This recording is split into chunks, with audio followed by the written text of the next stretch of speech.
जाओ अपने घर के दीवारों पे लिख दो, हमें शासन करती जमात बनना है।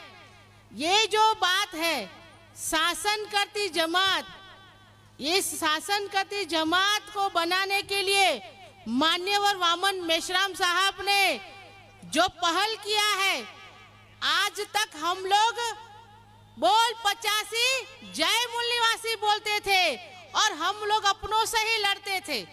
और हमें कहा गया कि आप लोग अपनों से मत लड़ो, उससे लड़ो। किससे लड़ना है?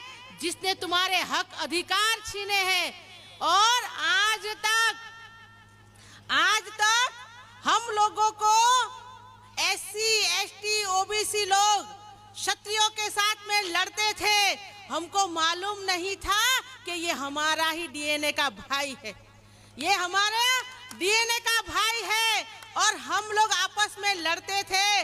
लेकिन मेश्राम साहब के नेतृत्व में आज हम SC ST OBC और क्षत्रिय एक मंच पे खड़े हैं।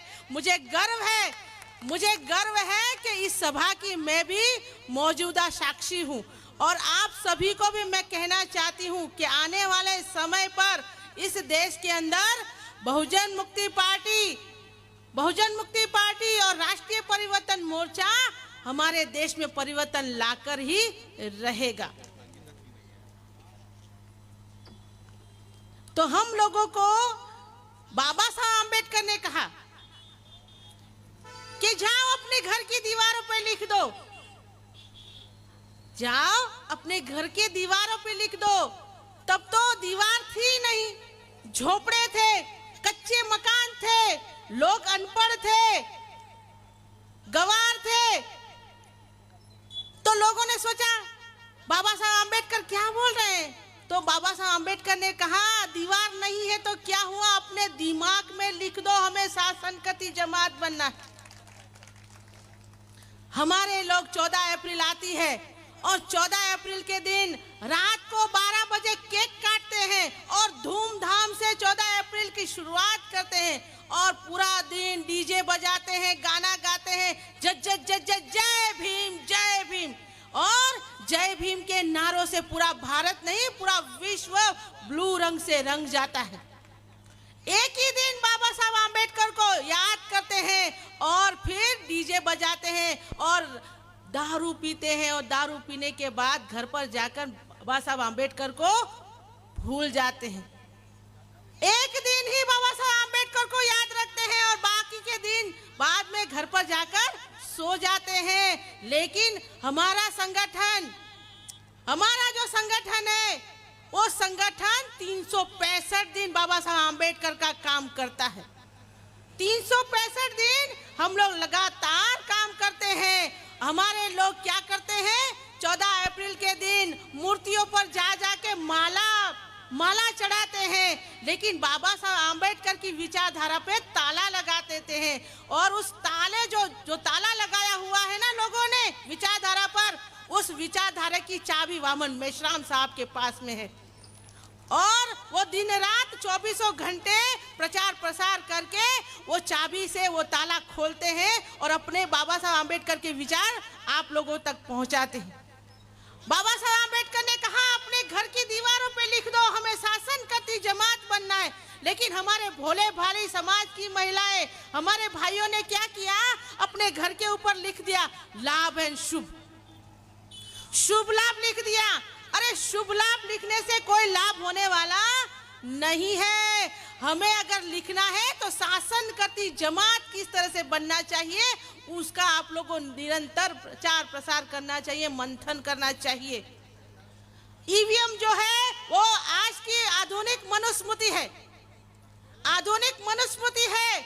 आपको जानना होगा जब 2013 के अंदर मेश्राम साहब के साथ में मैं परिवर्तन मोर्चा में हम ईवीएम भांडाफोड़ परिवर्तन यात्रा कर रहे थे तो सभी लोग हमको पागल बोलते थे।